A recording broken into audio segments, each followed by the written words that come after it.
We are in Warsaw, right in front of the incredible palace of culture and science. This is one event that perfectly merges the science of elite marketing with the vibrant culture of our industry. Of course, I'm talking about Affiliate World Europe in Budapest this September. This is your best opportunity to learn from the absolute masters and network with thousands of the world's most successful affiliates.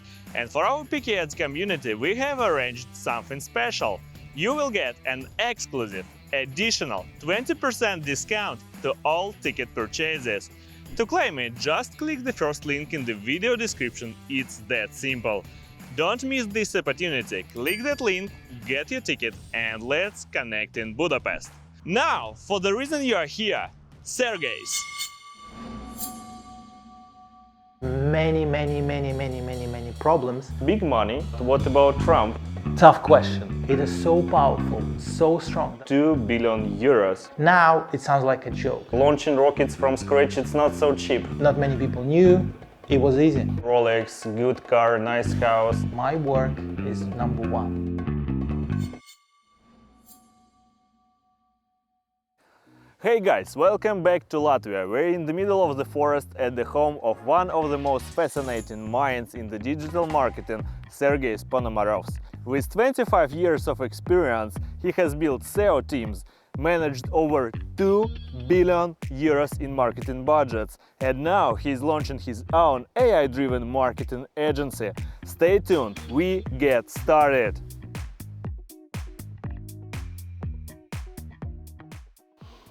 Sergejs, you've been within a digital marketing for a quarter of a century. What was the biggest change you've seen? Very difficult question, and I think through the 25 years have seen the rise of search engines, the fall of search engines, a rise of AI. So I think that at the moment we're living in an amazing time, and I think we're going to see the fall of the old school giants and the rise of the new stars. Which stars exactly? It's difficult to say which stars we're going to see maybe in the next 5 years, a big shift in the tech world. And to what technologies, like AI only, new technologies in SEO? What is your prediction? It's tough to predict, but I'm assuming that based on what we see in the digital marketing and in the digital technologies, we're going to see that the way we worked is going to change. We're going to see the introduction of the new frameworks. We're going to see an absolutely new way how companies are going to do their marketing, do their digital processes. Okay, I see that it's not so easy to predict. Let's talk about your past. Your first business was about a travel startup at the university. As I remember, you failed it. What was the biggest takeaway from this experience? I think it was really good lesson for me in terms of starting the new business, participating in startups. So what I learned that even cool idea needs really good research, need analytics, need proper forecasting and planning. We've been young, we've been excited, and we had an amazing idea of that time that students also enjoy traveling, and organizing student travel agency in the university campus was a good idea, but we learned that execution is important as well. Yeah, for sure.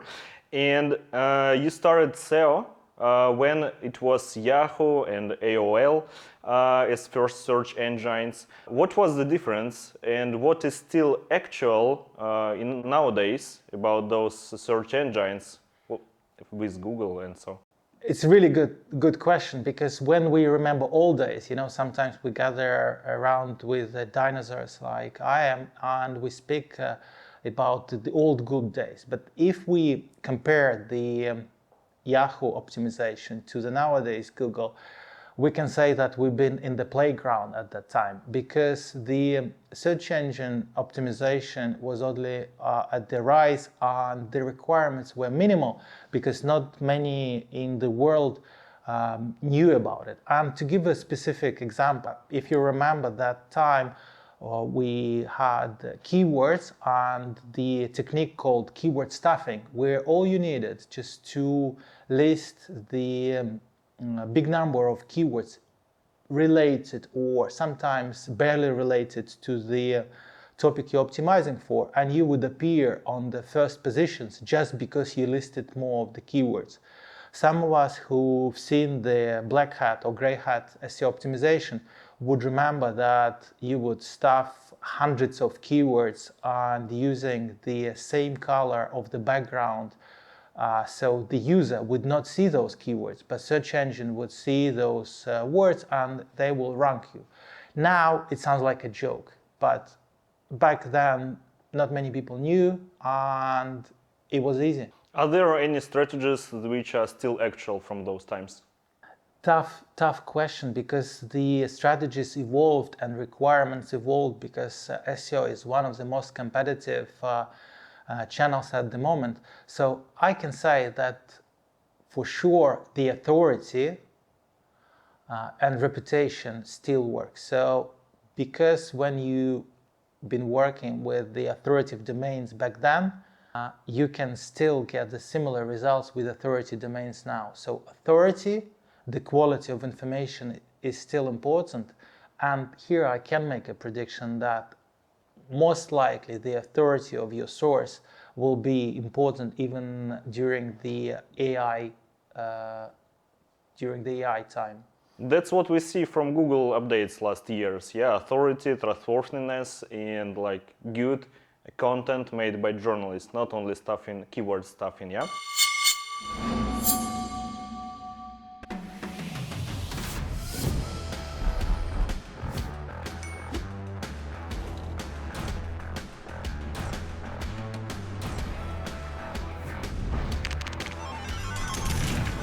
From within Names is not. Would he be able to do it again? Tonight to be able to.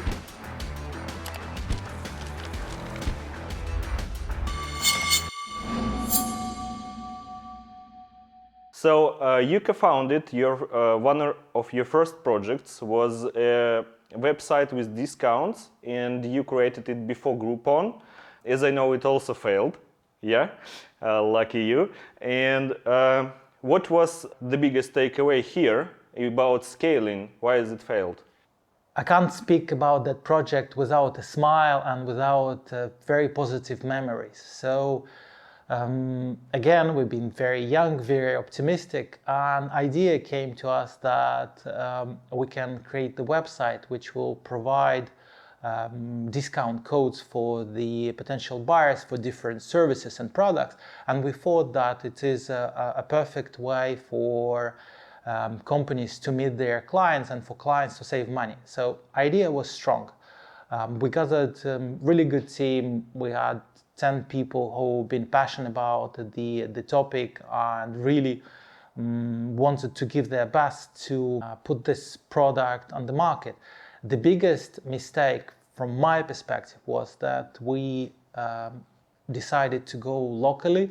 So we launched that service in Latvia, in a small country with teeny tiny market at that time, and even we gathered some traction. We got visitors and we started ranking well. The model did not work from the financial perspective. So what I learned that even it's important to think locally, but for some products and for some projects, it's important to have the global picture in mind. And at that time, we had no experience in scaling the projects. Well, at that time, we had no experience to be agile and flexible, and we had no thought to restart the project into the different market or expand. And also because we tried for about a year, the team lost motivation. So we started 10 people and we've been losing people through that journey. I remember that we've been finishing the project only with 2 people. So I learned that it's important to analyze your results and adjust. It's important to be flexible and not to stick with the idea and keep going if it's not providing results. And it's important to make sure that your product and services are tailored for the specific markets. If it's not performing well in one market, it might perform well in another market. And Groupon was launched straight after our product. Unfortunately, there is no connection between our product and Groupon. But what we have seen, the Groupon was a huge success internationally. Nice. So many failures or life lessons you got. What was the first big win for you, which allows you to realize that you are in marketing and marketing is your future? Tough question, and I'll split it into two. My understanding that marketing is my life and is what I want to do came without the big successes. So I started as a developer, and I enjoyed developing websites at the time. We had different clients, small and medium size, but I realized that building a website is not enough. It's very important to get clients, to get the traffic. So I understood my passion about marketing when the first websites of our clients started to receive clients from our activities. It gave me some kind of achievement rush. I'm former sportsman and I really enjoy winning. And when I saw my client's website in the top, position 1, position 2, position 3, it gave me a personal rush of the achievement that my work is number 1. And I think it was very, very nice for my ego, and it's paid well. So I understood that marketing is my life when we managed to achieve top rankings for the clients. In terms of big achievement, the biggest achievement for me personally was when I was headhunted to come to UK, to London, to work in boutique marketing agency from Eastern Europe. For me, it was a massive victory that my work was noticed, that I was invited to join maybe not the huge, maybe not the biggest, but one of the competitive marketing agencies. Nice.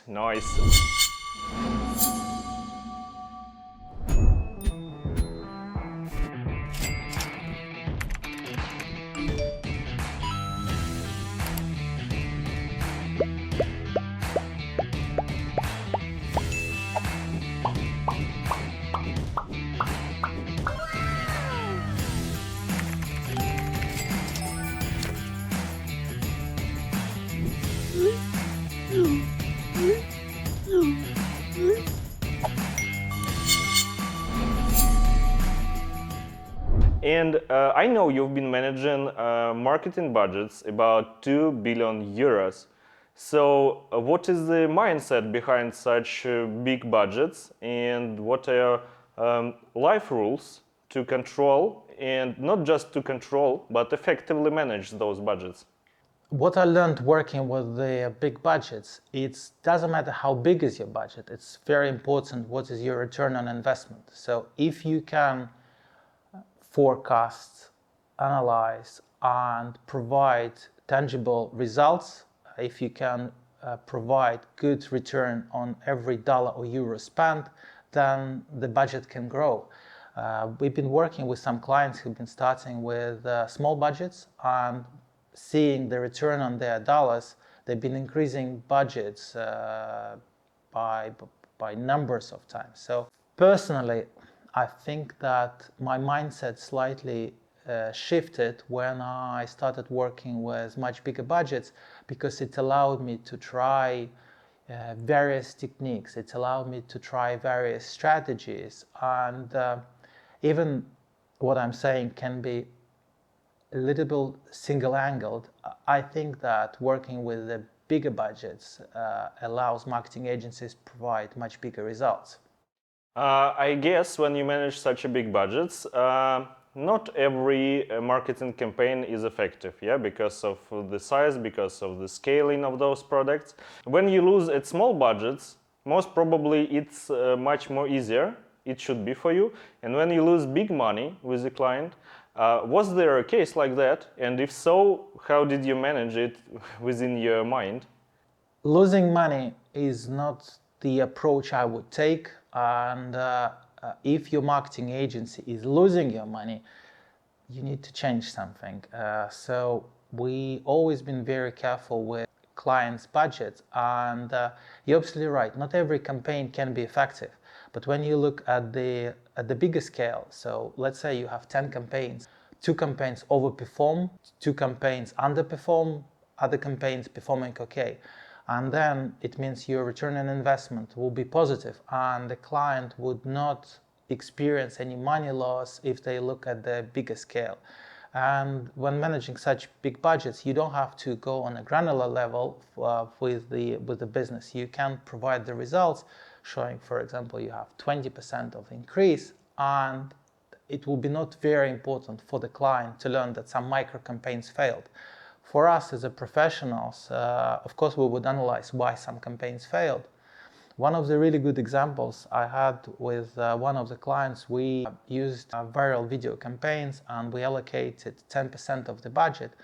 And the target was to go viral, but in case if it would not happen, we would not occur any losses for the client because only 10% of the budget was allocated to the viral, the high risk campaign. Yeah, I would say it's always about balance. Yeah, so somewhere you lose, somewhere you win, but in average, it's growing. So that works like that. You also managed BetMGM, a company, and you helped it to be a dominator at the US market. So what is behind it? What is the biggest lesson from managing such a big brand on the top market, on the first market in the world? It was an amazing opportunity. So MGM approached us. That at the time it was MGM, one of the largest gaming organizations in the United States, and they had a vision. They had a vision to go online because they've been biggest landside. They said we want to go online, but we have no experience. We have no understanding. What we have almost unlimited resources and a big passion to be online. Working with that brief, it was extremely challenging because from one side you have established, well-known brand, but on the other hand, absolutely zero online presence. Because the brief was quite demanding, we've been giving very short time to not only to launch the new brand, but also to start competing with existing players. The campaign itself was successful not only because of our experience, expertise, but also because the client, they've been extremely dedicated. When we started working with them, their team was only a few tens of people in New Jersey office, and when the campaign evolved, when I was the last time in the office, they already had more than 700 people in the organization. A lot of help were coming from the C-level management when they helped to not to take the corporate approach where you take weeks or sometimes months to approve something. We had the bi-weekly meeting with the C-level where they would eliminate any red flags, where they would push any issues and they would provide approval. And also the guys been amazing with the budget. Once they saw the proof of the concept, they've been increasing the budget constantly, which allowed us to scale rapidly. Another big challenge we managed to overtake with time was that the BetMGM were launching in a different states, and BetMGM team worked together with the solicitors and lawyers to make sure they can follow the gaming bill of each state. So we've been ahead of legislation for majority of states. So the solicitors were reading the information from the government that they only starting the discussion about the bill in certain states, and we already been working on the campaigns preparing to launch for the market. One more extremely interesting thing was that in United States the laws are extremely strict, and in one state it's allowed to do sports betting, in another state it's not allowed, and sometimes some organizations they face issues with the cross-state territories. So for example, in one state you can bet and another state you cannot bet, and if you're living next to the border, some organization might fail to identify where you're located, and they could face fines because it's against the law. So we did state-of-art implementation of the analysis of the players, making sure that we can 100% know where they are based.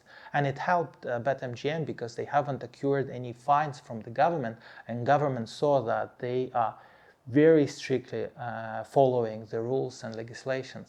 That's clear about jars. Thank you about such a detailed explanation about it. But we are here for marketing also, yeah? Mainly, I would say.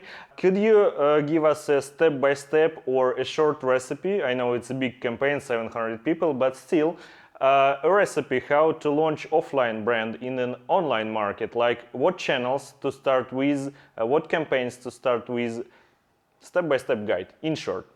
Okay, step by step, for any offline businesses, who are selling or providing services, it is vital to understand what is their online audience. So I would say step number 1, research.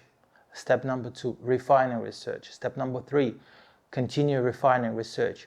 And only when you know who, what, when, why, how much, only after that launching. So do your research, analyze, and after that launch. Do not try. In part of channels, it's gonna be Google AdWords, Facebook, such campaigns, or any additional like billboards that we have a new app for this brand. I will be very cautious in speaking about the channels because we're speaking broadly. If your target audience is using search engines, you need to be there. So you need to target PPC, you need to target SEO, you need to target social media. If you have different audience who are mostly using social media apps, you need to be there. So I'm not providing advice on the channels because I do not know the audience, product and services we're talking about. We are talking about BetMGM, by the way. I might misunderstood. I thought you said you want me to provide. Yeah, it's in connection to BetMGM, yeah. Okay. If we're talking about the past, with our analysis, we understood our audience are in search engines, and we're talking about Google and Bing. Bing was reasonably big in the United States. So our main channels were PPC and SEO. Okay, sounds good for the beginning, I guess. Also, you have another interesting experience. You have many of them, but another one is about SEO company. And as I know, you got this company in the time of big fail, traffic fail, like it was decreased by 80% or something. And you scaled it up to 120 managers, if I'm right.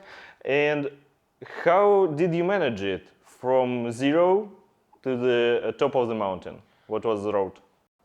It was a very interesting challenge because I joined the medium-sized affiliate company during the time of the crisis. What happened that the majority of the flagship websites were hit by the Google update, and suddenly they lost about 80% of the traffic in all markets. So when I joined the organization, I came to the office, and the offices looked really sad and gloomy because just empty desks. We started working 24/7. I received really good support from the founders, and we started pinpointing the issues in different markets, and we started implementing changes rapidly. So it was super stressful. It was a lot of work and required a lot of hours placed by everybody in the organization. But only in a few months we managed to recover all the traffic. We managed to grow the revenue, and we started hiring again. So starting in a gloomy, dark place, we end up in a very nice, full of light, full of joy and smiles. Nice, nice. Those who know Sergejs are probably familiar with the company he's talking about. You're talking about SEO Brothers. Now you are not there. Why did you left such a company when you achieved such a big result there? I was very happy. I was very happy at SEO Brothers. We we achieved a lot. A lot of new people joined the company. We done a lot of training. We launched the junior training program. So it was great. But I'm an early adopter of artificial intelligence. I'm a big fan of AI, and my vision of AI did not match the vision of the founders. So when you cannot find the middle ground, you have to decide. And it was scary for me. I was very comfortable as your brothers, but I thought that I'm ready to dive deep, and I was ready to start my independent journey. Don't you regret? I'm very happy where I am. Okay, lucky you. You do a lot of business, yeah, we just discussed a little part of it, but also you're doing some interesting things, like, for example, charity run about 1,000 kilometers, something about Trump electional campaigns. Hey there, about this actual topic nowadays, I would say. Why do you put yourself in such an extreme topics, and you're not only concentrated on pure marketing activities, but also invest your free time, as I guess, into those activities? I believe that the true marketeer needs to be challenged, needs to be creative, needs to be provocative, needs to be bold, needs to be sometimes aggressive in a positive way. So I put myself through the different challenges like that to make sure that I have the adrenaline, I'm on the edge, I'm provocative, I do have all those experience. So it will give me a lot of life energy, which I can put back in my campaigns, and I will help my clients with the ideas which might come during my 1,000 kilometers run or during my solitude in the desert. I think that it's helping me to grow as a professional. Nice, that's clear about running, but what about Trump as its actual topic? When was it? Why did you invest your time in this activity, especially when we think about this guy nowadays? Questionable activities, I would say, from many people in the world. Could you explain what did you do for him? Why? And don't you regret one more time about these activities? I don't have the ability to comment on the political activities of the Trump. I can't say positive or negative things. What I can comment on is that during that time, the marketing campaign of Trump was amazing. The guys utilized... When was it? What year? 2014 something? We need to check the number. Okay, we will let you know in the comments. Just ask this question there. Amazing. So it was his first campaign, and they utilized every possible channel. They used SEO, they used PPCs, they used social media, they used old school tactics, new school tactics. And I participated in analyzing digital marketing campaigns, and I was inspired, and for me it was very interesting to see what kind of tools such strong political figure can utilize, because when we compare them to the Hillary marketing campaign, her campaign was much weaker. They have not utilized the tools. They probably utilized the 1/10 of the Trump's budget. So when we look at the Trump's campaign from the digital marketing perspective, it's state of art. So for me, who is a digital marketer, who is learning all my life, it was really good learning curve. So I'm very happy that I did it, and there are no regrets. Was it only about big money and big budgets? Because we know who is Trump, he's a billionaire and he can afford buy everything. Was it just buying everything, or there was some smart solution in it also? You're absolutely right. We can say it was about the budgets, it was about the money. So when compared to Hillary, it's probably Hillary's budget was 1/10 of the Trump's budget. But also, I will not call it very smart, but it definitely worked. Trump allowed to use very negative information on the Hillary in digital marketing, and they done a lot of fake news, and they really harmed her reputation. Probably for the first time, I have seen the power of the black hat SEO, power of the black PR in digital marketing. So I cannot call it smart, but it definitely worked. Yeah, that's all about politics. It's always connected to some black hat strategies. By the way, are you involved right now in any politics activities, or maybe you have some plans to support Trump with his third election as he is the new king of the US? Politics is not the area of my interests at all. After this experience, you mean, yeah? It was kind of hard. Okay, I get it. Another hard question is about your activities after SEO Brothers, after such enormous experience with all other companies and social and politics activities, you know it. You decided to found an AI-driven marketing agency. What is your vision about this agency? During my time working in the different agencies, I learned that it's extremely important to provide tangible results to the clients, and I really enjoyed working with the various brands. And I always thought that at some point I will be ready for my independent journey. So my vision is to bring my experience, to bring the new tech, old tech, and to provide excellent results. Nice. Sounds like a 24/7 full-time job for you nowadays. 24/7, yeah, you're absolutely right. I believe it's not so easy, yeah, to manage such a life-work balance. So let's check how he can manage it and discuss this topic.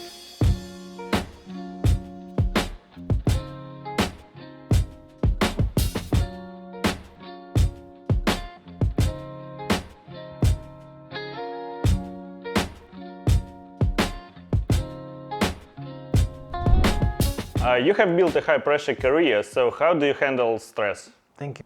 I realized that stress is built when working under pressure, when working with tough deadlines, when what was planned did not went well. And I understood that nature walks, seaside, forest can provide tranquility. I started to attend meditation. I tried to combine work with some sports, so I tried to find work-life balance. And what about work-life balance? Where is the golden middle for you? How many hours you work per week? Do you support this work-life balance thing nowadays? I think the life-work balance is very important, so I'm trying to work 24/7 and spend in restful activities the remaining time. Nice, yeah, it's very important to have work-life balance nowadays. And what do you think about new Generation Z? And they care about this work-life balance. And sometimes I think it looks like too much, yeah, on their side. What do you think about it? Like they concentrated mostly on the rest instead of on the work. Or maybe it's up to me. What do you think? I have two answers for this question. So one answer, I think we should say that we work really hard when we've been their age, and they need to work really hard. They should not rest. They need work, work, work like we did. We suffered, they should suffer too. This is one type of answer. And I have another answer that if the work-life balance allows them to achieve their goals, if it allows them to perform well, if it allows them to be happy, I think it's very important. And you can choose which answer suits you the best. None of them, but nevertheless, you live in the middle of the forest, yeah? So what role nature plays in your life? Not just forest, but maybe you go walking or something? Nature, and specifically Latvian nature, is amazing and very beautiful. I traveled around the world, and I was exploring many different natural walks, and I've been into mountains, I've been on the seaside, and I realized that Latvia can offer really amazing tranquility. So I enjoy forest walks, I enjoy swimming in the lake, swimming in the sea, enjoying all weather seasons in Latvia: winter, summer, spring. What about fishing, hunting? I love animals, so for me it would be tough to shoot an animal. And fishing could be nice, but I really enjoy just walks and swims and not trying to harm any living being. Nice. And what about your daily habits? Daily habits which helps you to sharp your life, like rituals. I start with reading client messages and checking all different emails and making sure that nothing burned while I was asleep. And after that, I'm trying to have a small walk, a bit of a fresh air, a bit of a coffee, and then I start working. On a daily basis. Yeah. It doesn't matter even on weekends. As we mentioned, we try to work in marketing 24/7, so the weekends are for week. These are what I could say, but weekends can be maybe slightly more relaxed, so instead of checking 100 emails, I will check 20 or 30. Yeah, any hard style rest like alcohol, casinos, whatever, dancing, clubbing. All sounds amazing. All sounds really good. I think alcohol is bad for you, so I cannot consider it as a resting. Parties require a lot of energy, and I'm very happy that during my university years I had a fab time. Fab time? Okay, lucky you, lucky you. And you're in marketing for several decades already, 3 decades. Wow. How do you keep you excited about marketing? Every time me and my clients are managing to win other marketeers, it's helped me to feel excited. So every time we number one, it's make excited as I was 20 years ago. Probably during those 30, 25? 30. It's gonna be 30 after 5 years from now. So you live in Latvia. What is the best place across the world for you to live? It's very easy to answer. Latvia is the best place to live. I was born here and it's beautiful, it's safe, the culture is amazing, people are wonderful, and we have 4 seasons. So for example, when I was living in Canary Island, I really missed all other seasons. Living in London, I missed forest and tranquility. So Latvia for me is the best place on earth. You have quite a big experience, a little bit of wisdom already, I would even say. But maybe you were somewhere in your childhood in a situation when you needed an advice. So what is the best advice you got earlier or maybe late days? I have a couple of really good advices which I took. One of the advices was it is important to plan ahead, but it's important to live in the moment. I really enjoyed that advice. And another advice, unfortunately, I haven't took it in consideration. One of my friends told me to buy Bitcoin many years ago. How many years ago? Like pizza slice those times? I think 2009. Lucky you didn't buy it. Now you have all opportunities to get money with hard working, so lucky you. Looking back on your career, 25 years, what is the one most important thing you would like to change? Wow. Yeah, I think, yes, definitely there is one thing. So currently for a few years, I'm working on the sitting standing desk. And I started switching sitting standing a few years ago. And if I could start, if I could change and start working sitting standing like 20 years ago, I think it will be much better. Exactly. Let's talk about regrets, not just in the whole career, but regrets in part of SEO.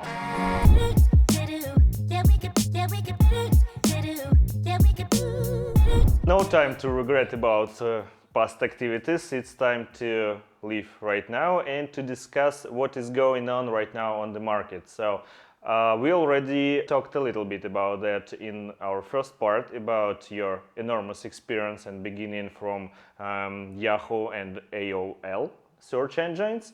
So now SEO changes instantly and constantly. We see a lot of Google updates during the year. So what is the biggest shift right now and what is the biggest trend? at the moment it's very uncertain times based on what is happening at Google.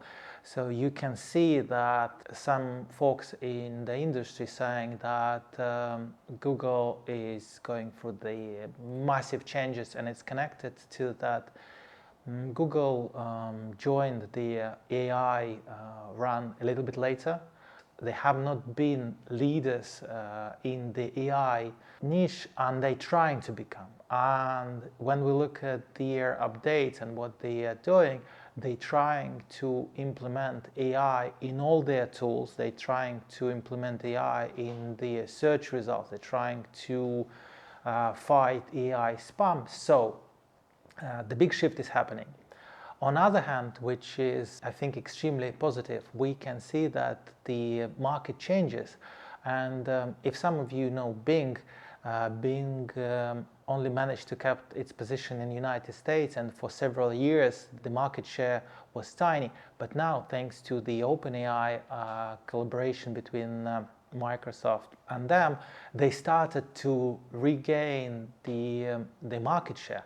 And why it is good for us as a marketeers, because we now see the competition, and it means there are a lot of good innovative things are coming to the market, and there are new opportunities. We've been also waiting for the third search engine, and thanks to the OpenAI, now we have the third search engine.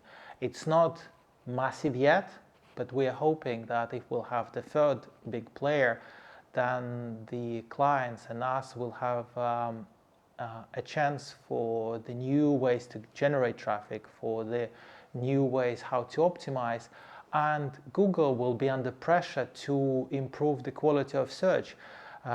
This is very subjective opinion, but I think that using just Google search in 2025 is almost feel like old school. For me, I prefer to use the conversational search queries, conversing my requests with AI, and it helps me as a human to get much better results. In Google, you needed to remember operators, you needed to input text in a certain way, plus quotes, etc. I think we as a humanity, we don't have to learn how Google works. I think Google needs to adapt for our needs. This is why I think that OpenAI is helping us for the better search functionalities. Nice. Sounds like a religion. Google should listen to us, not we should listen to Google. Okay, fine. Do you remember we had a podcast with you several months ago about custom GPTs and also search engine? Check the link in the description about it. And there we discussed an interesting thing, that those AI search engine tools, they are, let's say, shitty, some kind, yeah, and they don't often work in a good way. Could you make a comment on it? Yes, I do remember that despite that I'm a big believer in AI and I love the AI technology, and I'm almost preaching to the client that we need to utilize it, AI is not the universal answer to everything, and there are certain cons. And we discussed that, for example, ChatGPT by OpenAI started to provide inaccurate answers. And previously, when the model were developing, you could have inactual facts, but now the model is making up those facts. So I'll give you an example. You ask to provide 7 websites with a specific quotes, with specific information, and ChatGPT started to invent those websites, started to create fake websites in order to provide the answer fast. So yes, the AI is changing, and we have to be open-minded, and we have to test various tools, and we also have to invest a lot in the prompt engineering, making sure that we can say to the ChatGPT or other tools what we need, how to address our need, and how to present real information.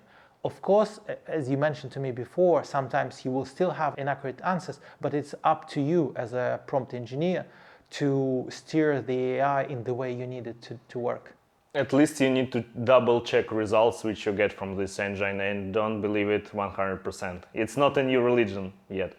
We already discussed your way within SEO Brothers, your significant growth within this company.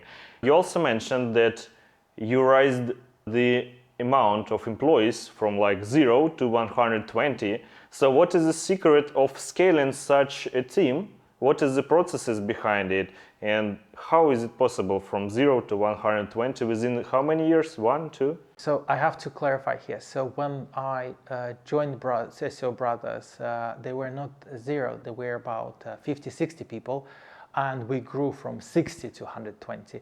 From 0 to 40 is at another agency. So do you want me to comment on the SEO Brothers? SEO Brothers, okay. Exactly. So when I joined because the SEO Brothers has those difficulties with the traffic, unfortunately, biggest part of the company were laid off, and we started hiring. And hiring process took a lot of time, but it was super positive.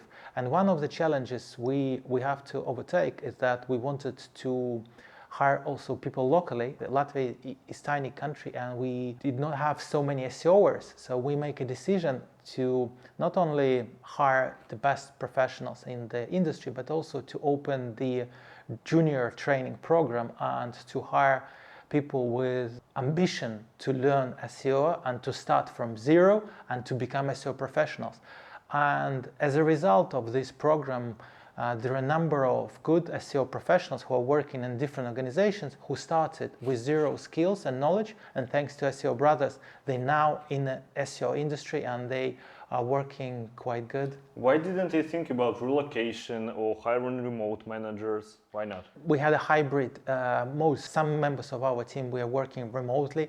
We had a lot of people from Ukraine, some people were in Cyprus, and we've been offering relocation to Latvia.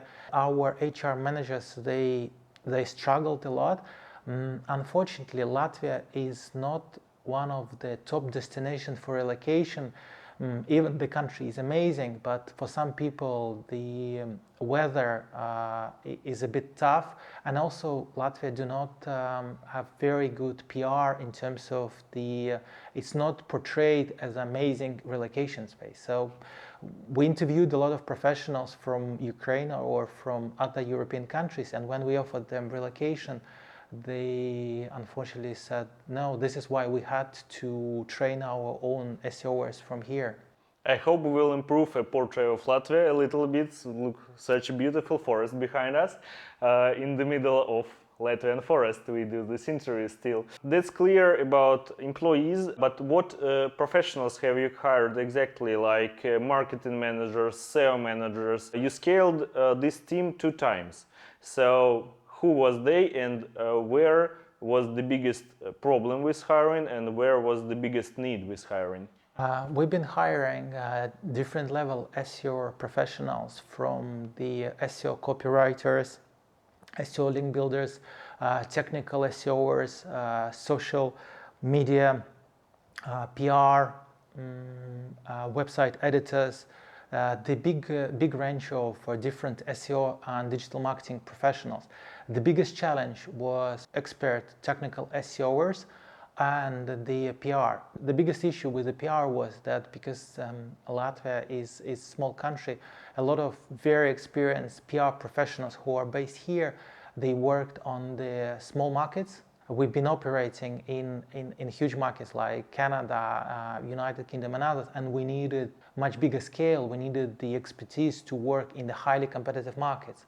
It was tough, because when you promote something in a country with 2 million people and then you have to work for the markets with 200 or 100 million people, it's a different story. Why a SEO company needs a PR manager? What for? Because how many people think that it works like that? An affiliate manager looking for new traffic found a website, okay, a website of SEO Brothers, let's say. Here is the contacts, that's it. Why?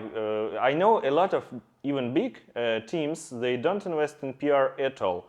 Why was there such strategy with PR? It's been extremely important for our strategies from 2 perspectives. One perspective is that we managed a lot of brands. We've been attracting large part of the population of those countries and portraying the positive image and developing a good brand, good mentions was important. So it wasn't only about the traffic, it was about the image, it was about how we portray the brand. This is one very important part of the PR activities. And second part, the SEO Brothers is very friendly and international organization, and it was important to promote the image of the company in Ukraine, in other European countries, that people would know the values of the organization. They would see us as a friendly place, and they might consider to relocate to Latvia. So on our side, we tried to improve the image of Latvia as a place for relocation as hard as we can. We showed our amazing events in Latvia. We showed beautiful nature. We discussed that, for example, Riga, the capital, is a really good city for work-life balance. Nice. I admire your attitude to Latvia and your love to this country. You're so lucky, man. So let's talk about some boring things, yeah, like tech things for those SEO managers and professionals who watch us. Let's talk about link building, yeah? Google constantly updating its algorithms. So what is the strategy about link building? And what is the difference from ancient times when you started working? In ancient times, thank you very much. After you mentioned that, so we now know that I'm not only a dinosaur, I'm also ancient, which is great. In ancient times, link building, we're 100% organic, and you just place an article and it will get links from other websites, and you don't even need to push. Or the hardest thing you needed to do to reach to website owner or an administrator and say, look, I have this article, can you place a link? This is how it worked in ancient times. Nowadays, if you're working with a high-risk businesses, if you're working with gaming and others, if you would approach any websites and you will say, guys, can you provide me a link? If you'll get an answer, most likely will be certain requirements. Either they will ask for the budget for this, or they will say that it's impossible. So the difference is that now you have to invest a lot of time, a lot of money into providing the value, into developing content or providing some kind of benefits why that website needs to link to you. It could be different tools, it could be valuable insights, research, it could be entertaining content. It have to provide a unique value why they would link to you.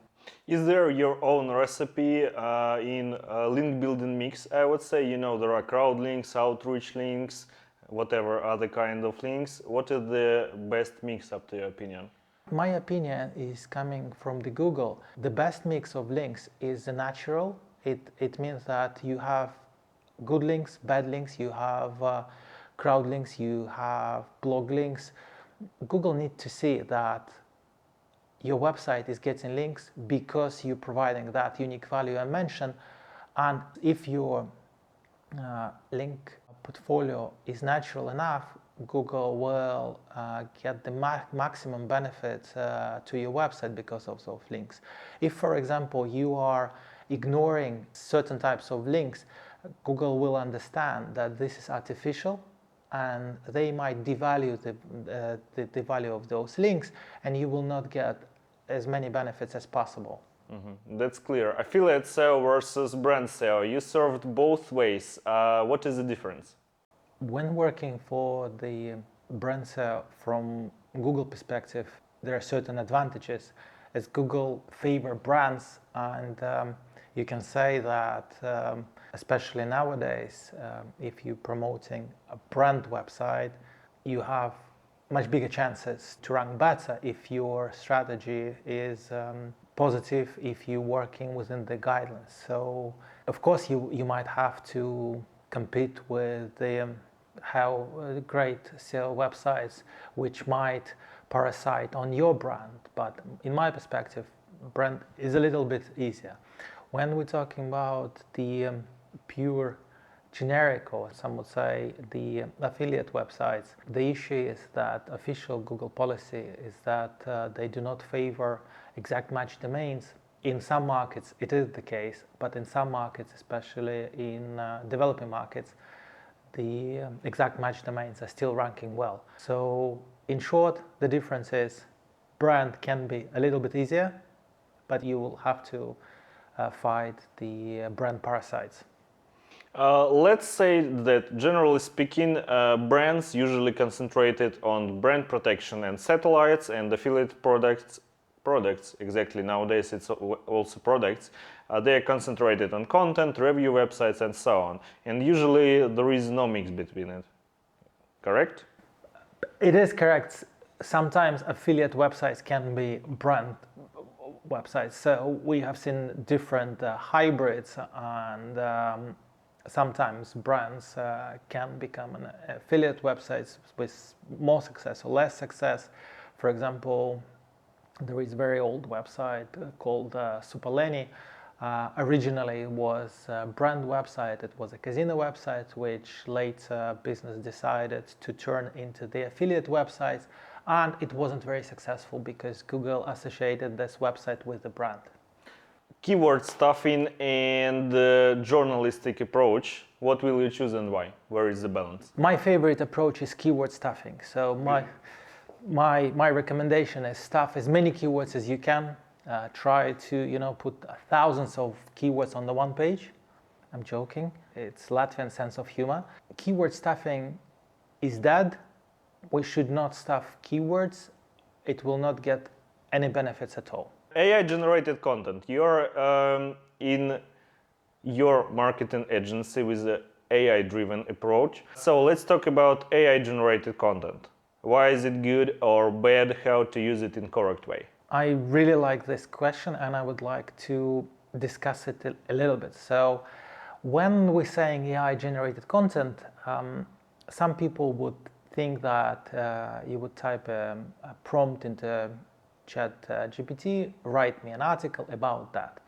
And some people would think that AI generated content is when AI is used for research. I think that there is a very big difference and we need to discuss two types of AI generated content.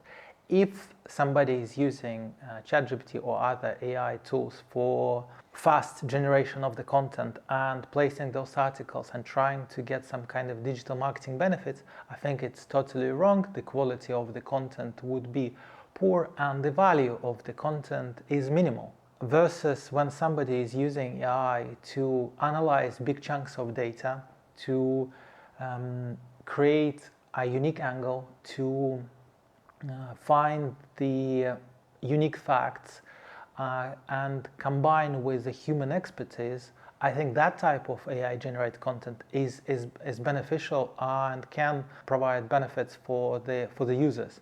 So to summarize, we can say if AI generated content is unique, providing the value, I think that it should be used and maybe it will be favored in the future.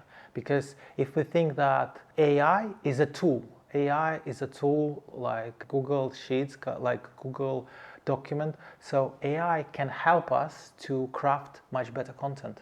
That's clear, it's a tool nowadays, but do you still have, right now, maybe, any positive example of using only AI-generated content on one of your websites or blogs or whatever, and which is ranked in a good way?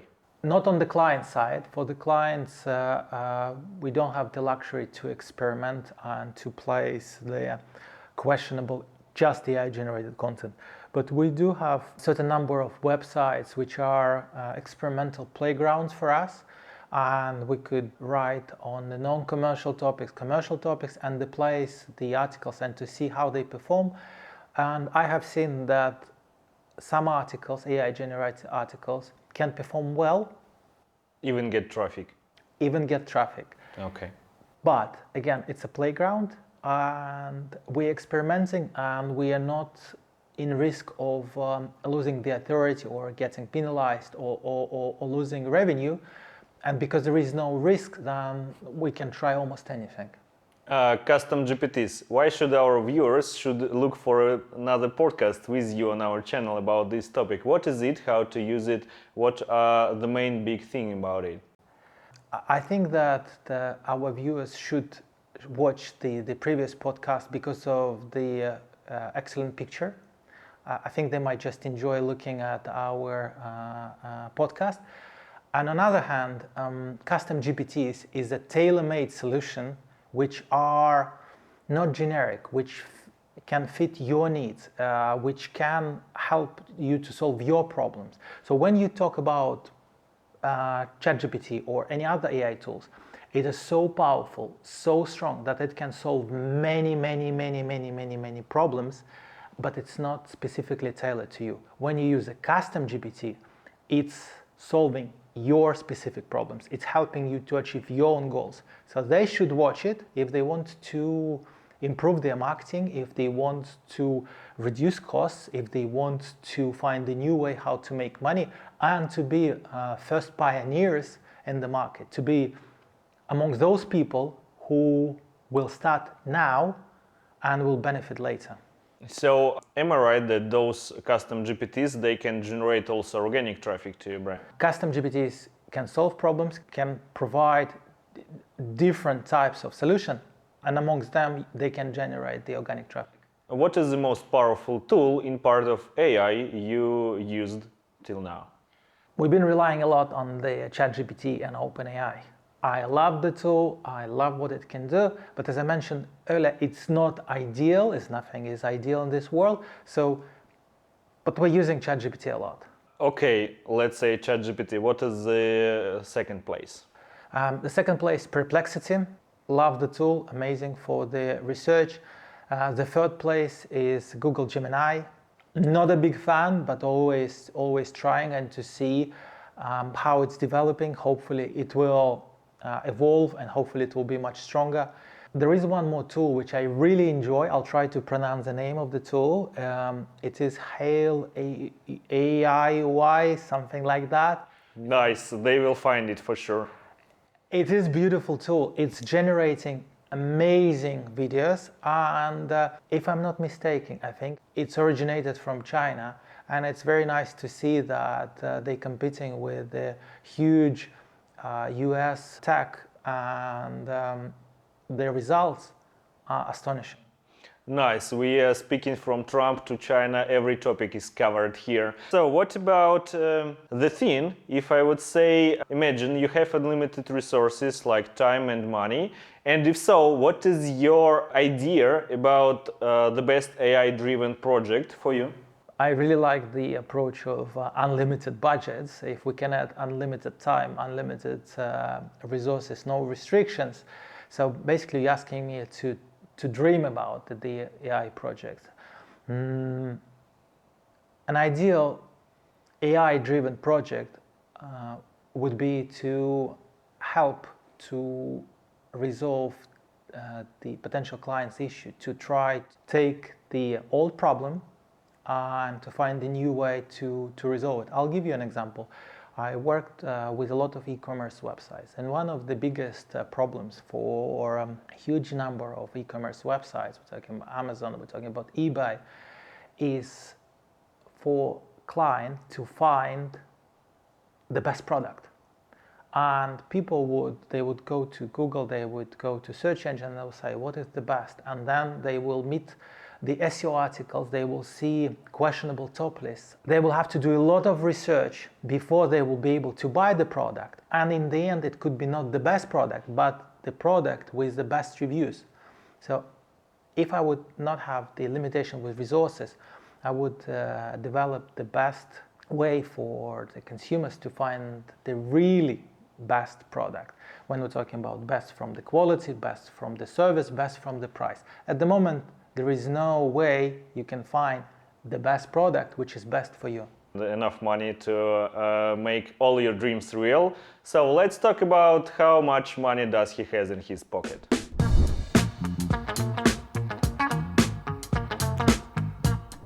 It's time to talk about money. So what was the first job and first paycheck you got in your life?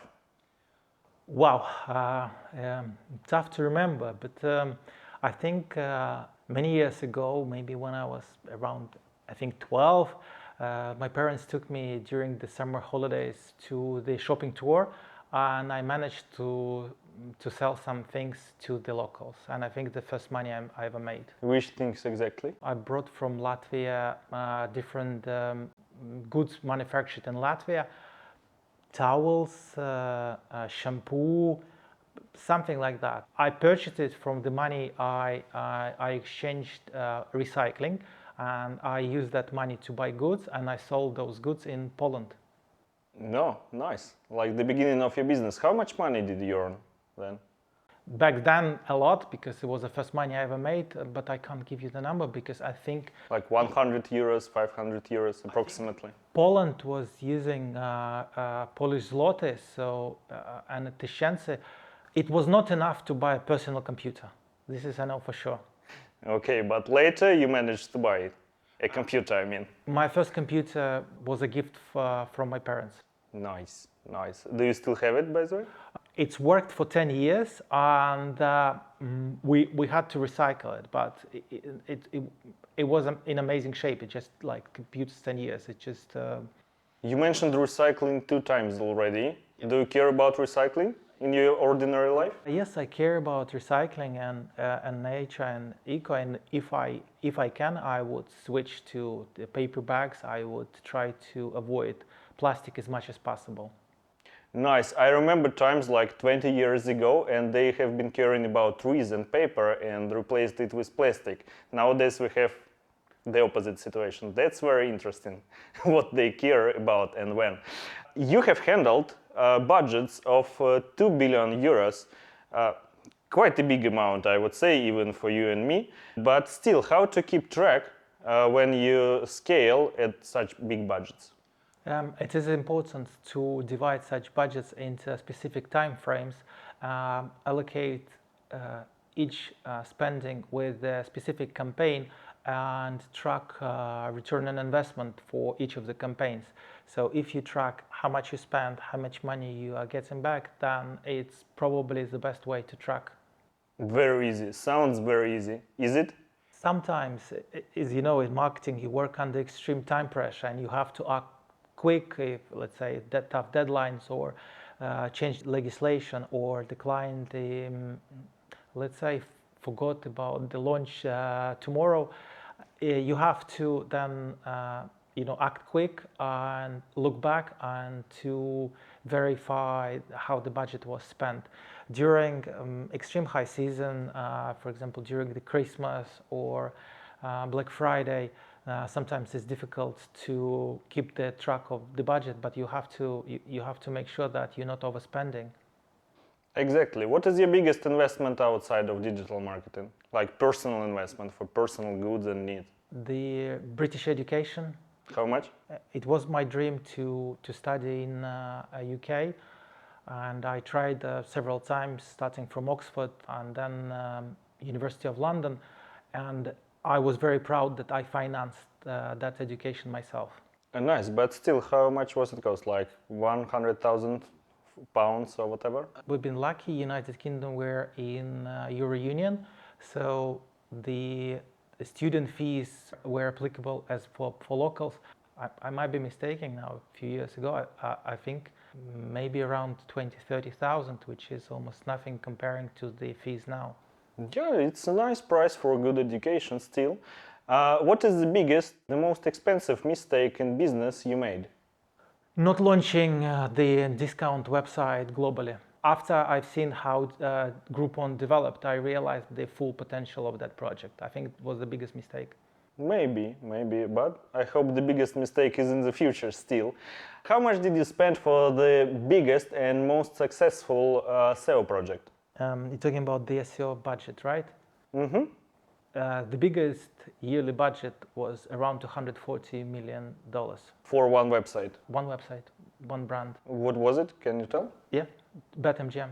Oh, nice. It's within the US market, that is the price. Many marketers struggle with reinvesting their profits. How do you decide to reinvest money? Are we talking about the client budget or are you talking about personal investments? 2 parts, I would say. Let's start with client budget. With the client budget, time to time, when we're lucky, we exceed the expectations and goals and targets. And if the finance allows, I recommend to widen the channels, and searching for new opportunities may be a little bit risky, but because the money is extra, you can afford to risk. In terms of personal, I think that traveling and personal growth, education, probably the best money spent. But if we're talking about from very subjective, I love technology and I love buying different gadgets. And if I could, I would try every single gadget. I really enjoyed virtual reality. I enjoy now trying multiple AI tools, and I think it's probably a big part of my spendings. And I really enjoy trying the new tech. Nice. He sounds a little bit like tech guru, but still do invest something in crypto, in stocks, some stuff like that. My experience and my education does not allow me to make a weighted decision in investing in stocks or in Bitcoin. But thanks to one of the newest addition to the client portfolio, I got introduced to the Bitcoin-only philosophy, and at the moment I'm very carefully considering investing in Bitcoin. You have some? I'm considering investing. Considering investing. How soon? It looks like pretty soon, and the Bitcoin philosophy is extremely attracting, and it's nothing comparing to the other crypto because of the limited demands and Bitcoin only approach. So you're gonna buy on the high. Good luck with this strategy. Nice. What about working for big brands like BetMGM, Clarence, and brands like that? Does working with a big brand always mean working with big budgets, or there are big brands with small budgets and small tasks also?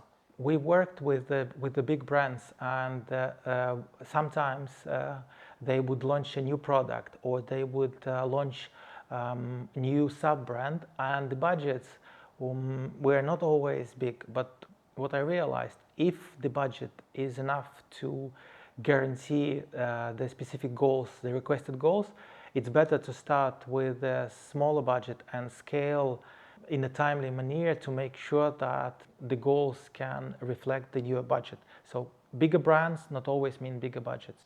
Sounds like marketing wisdom, by the way. Don't always start with the big things. Good idea. What about luxury purchases, like maybe a Rolex, good car, nice house, something physical, I would say, education and stuff like that? Very awesome answer. Thank you for that. What did you buy, the most luxury thing, and you don't regret of buying it? I bought those shoes. They're around 30 euros, and it was a really good purchase. It's really high price. I enjoy comfort, of course, like nice shiny things, and probably the most expensive thing I purchased was HTC Vive Pro virtual reality gadget. If you gonna lose everything today, like all money, all beautiful soccers you have, what will be the idea which you will use to restore, to create yourself from the basement, from nothing? I hope I will not have to live through that experience, but if I have to, I would find a new lucrative niche, and I would try to learn everything about this niche to become a professional in it. What niche exactly, like nowadays, you can pick and go with it? Based on the current trends, everybody talking about traveling to the Mars. So Candy? This kind of Mars? What do you mean?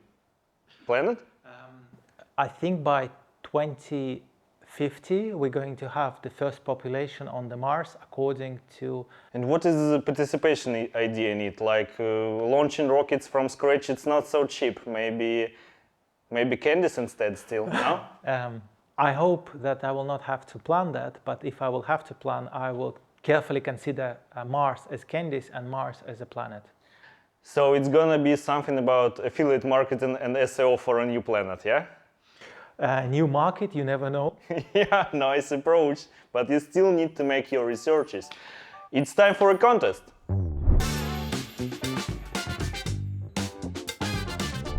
Contest. You need to tell us your story about your business failure in the comments below. Also provide the link to your Instagram account so we can find you and present this beautiful box from Sergejs. Sergejs, what you have prepared for us? It is RIGA Starting Pack. It includes gifts made and developed in Latvia. They all made from eco-materials. We have a coffee mug, a t-shirt with Latvian sayings, a beautiful cap with the Latvian symbol, and of course, very delicious chocolate. Looks like you packed your day-to-day life in this box. Good choice. Thank you for sharing. Let us know in the comments your ideas, and you will be lucky to get this box from Sergejs. What a journey from failures into running billion-euros marketing campaigns, AI SEO, and launching new marketing agency. If you still have questions for Sergejs, let us know in the comments below. Give us a like, subscribe to our channel, and switch on notifications not to miss industry updates. Thank you for watching. See you in the next episode.